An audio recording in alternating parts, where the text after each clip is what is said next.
Modnej tvorbe sa venujem vlastne od začiatku nástupu na vysokú školu, čo vlastne 98.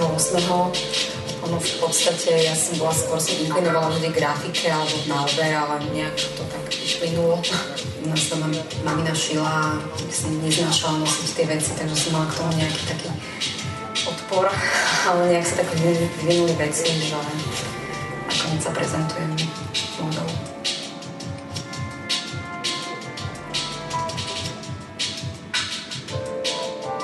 Slovenská modná tvorba podľa môjho názoru je ako keby celá na zákazku.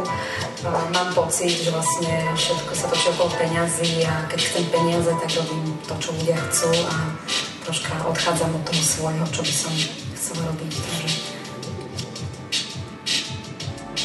inšpirovala som sa starým mestom, tým inšpirácií vlastne skoro každý, to staré mesto, farbami budov a vlastne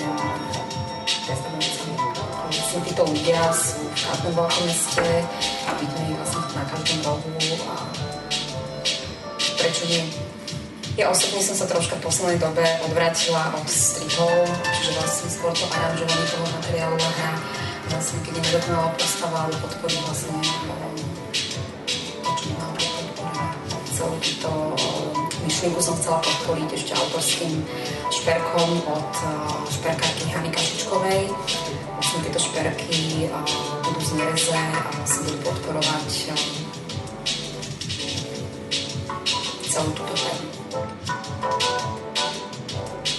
Myšlienka je fantastická, keby bolo viacej súťaží, bolo by to fajn, pretože